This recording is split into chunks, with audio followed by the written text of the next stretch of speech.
Hey everybody, welcome back to Tech Odyssey. So I'm here today with some hands-on footage of the S22 and the S22 Ultra. Not the Plus. Unfortunately, as you can see here in the video, I went to Best Buy and they had them on display. So I thought, okay, let me shoot some footage here so I can show you guys what they look like in person. This is important because I was led to believe, as like many other people, if you look at the Burgundy photos for the press images, the phone looks very pink. A lot of people think, okay, this is a pink looking phone. In person, it looks absolutely gorgeous, and you can probably see that here in this video clip. So I was impressed with that, at least. And when I saw them in person, and you'll have to forgive me being at Best Buy using this footage, but hey, the phone's not going to be out for 2 weeks. I went over there to look at them. I figured, why not? I'll give you some impressions, at least my thoughts on it after getting to spend about 10-15 minutes with the phone. So I like the way they look. Whenever it comes to the S22 Ultra, to me it looks and feels, other than the camera bump or lack of bump and just having the camera lenses there, it feels very much almost identical to the Note 20 Ultra. So if you have a Note 20 Ultra and you're expecting to have this new phone sensation when you pick this one up, it's going to feel identical. It does feel a little bit better balanced, I think, because it doesn't have that extra weight up top with that camera bump. But everything else, the screen, the ergonomics, it might feel a little bit thicker.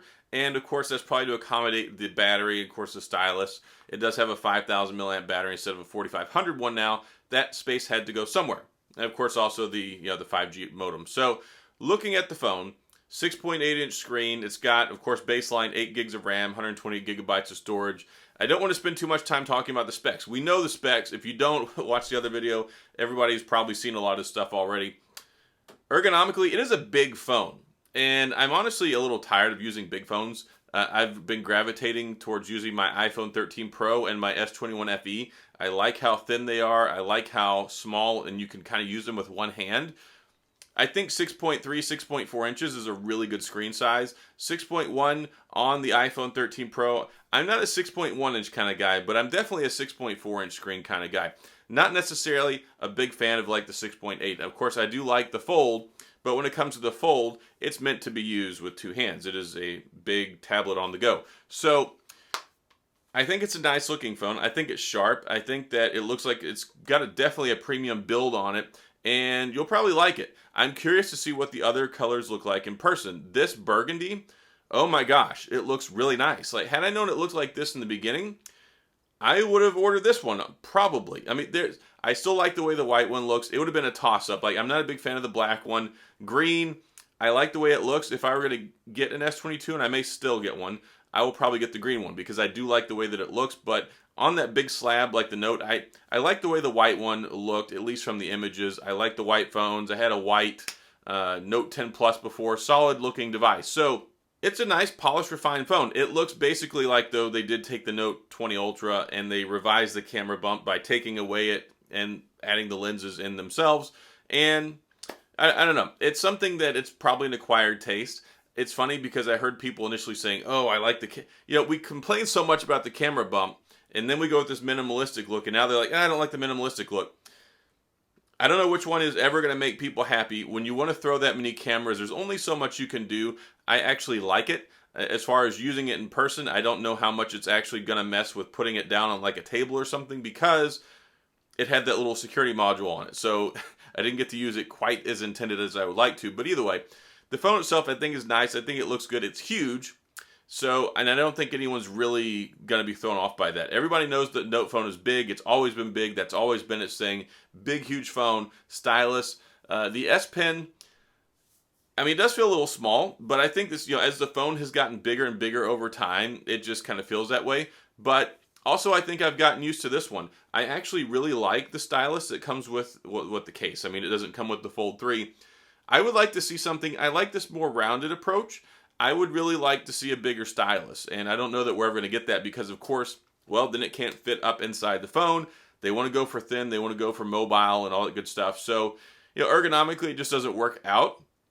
But honestly, I wouldn't mind something like this. I always felt like the Stylus was too small. Like the S Pen is just so small when you're using a screen like that. I've never been a big fan of the Note for that reason. I like the idea. I like the way I use it all the time. Like when I use my Fold 3, these two are inseparable. It's perfect. Like this is the perfect size screen, the perfect size stylus for it.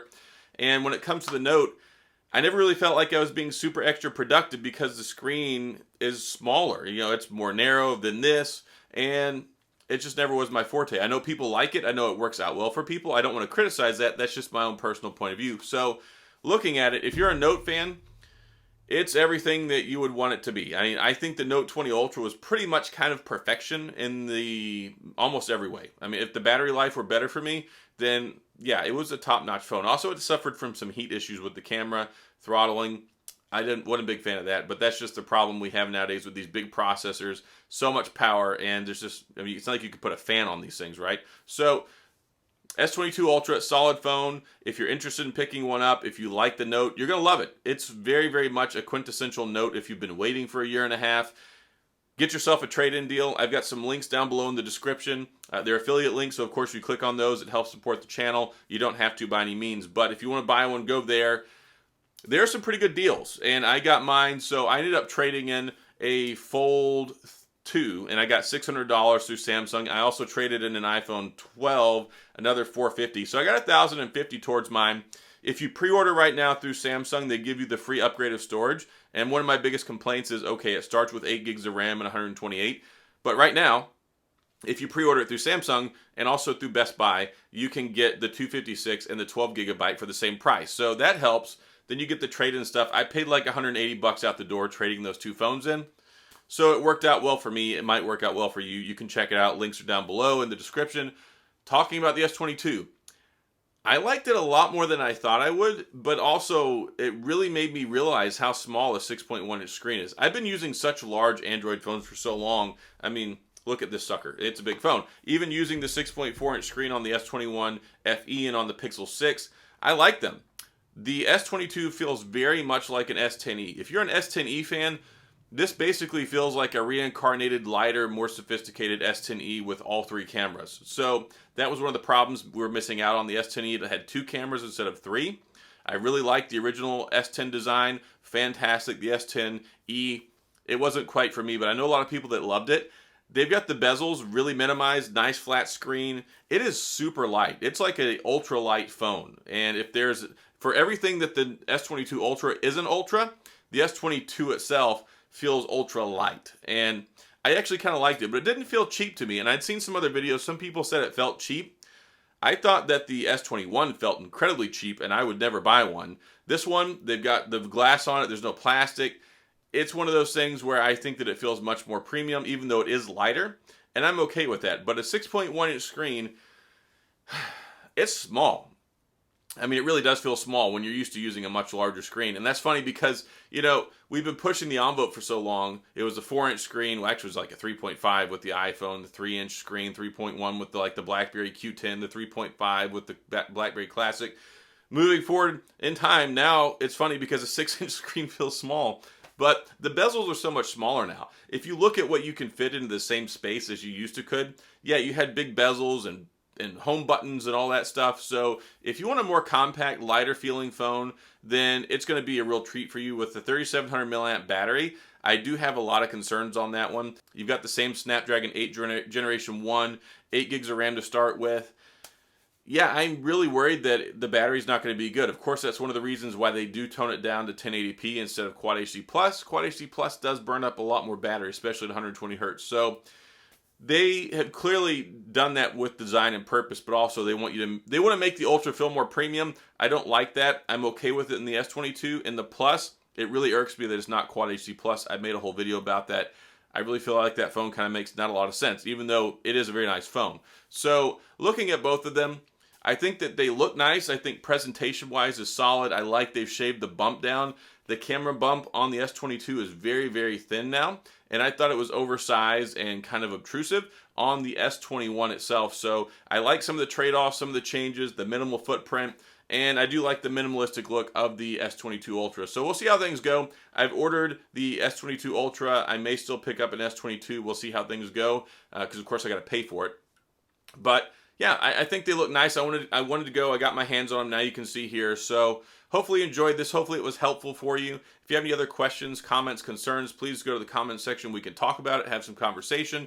And if you enjoyed the video, please hit the like and the subscribe button and the little notification bell if you want updates when new videos come out. And as always, thanks for being here. I appreciate you watching, and I'll see you guys next time.